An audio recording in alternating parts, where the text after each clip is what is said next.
जहाँ से भी कांवड़िये अपनी खाद्य सामग्री खरीद सकते हैं, उन सबको ये निर्देशित किया गया है कि अपने प्रोप्राइटर के या काम करने वालों के नाम ज़रूर डिस्प्ले करें।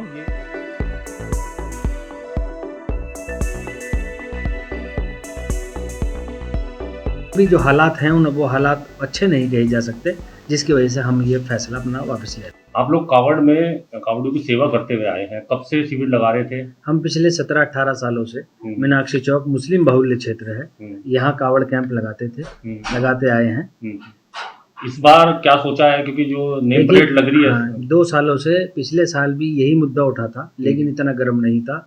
पिछले साल भी होटलों के नाम के ऊपर ये मुद्दा उठाया गया था और इस बार कुछ ज़्यादा हो गया है, जिसको मद्देनज़र हमने आपसी अपने लोगों से, संस्था के लोगों से सलाह की है कि हम कैंप नहीं लगाएंगे एहतियात के तौर पर। वजह क्या है? देखिए, जब होटलों पर, फलों की ठेलों पर नामकरण हो रहा है, उनकी जात और धर्म पूछा जा रहा है, हमारा मकसद कैंप लगाकर अपने कावड़ भाइयों की सेवा करना, हिंदू मुस्लिम एकता को मजबूत करने का हमारा मकसद था। यहाँ से मुजफ्फरनगर की धरती से भाईचारे को आगे बढ़ाने के संदेश देने का मकसद था।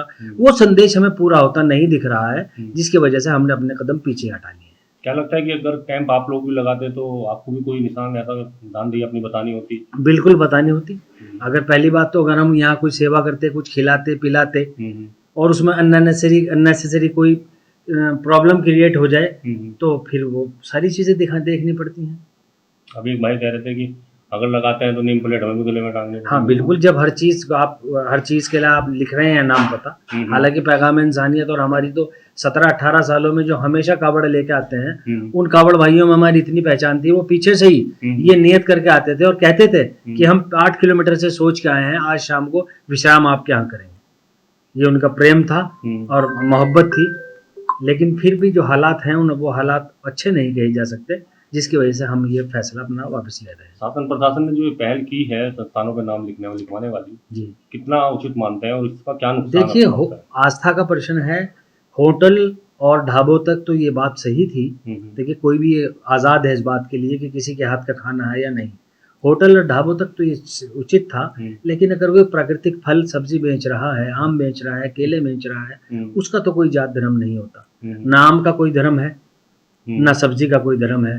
बेचने वाला कोई और है, आड़ती कोई और है, फल तोड़े किसी ने, बाग किसी ने लगाया, तो ये यहाँ तक उचित नहीं था। होटल ढाबों तक बात ठीक समझ में आती है। इसके आगे की बात गंगा जमनी तहजीब में विभेद पैदा करने वाली बात समझ में आती है, इसको हम सपोर्ट नहीं करेंगे।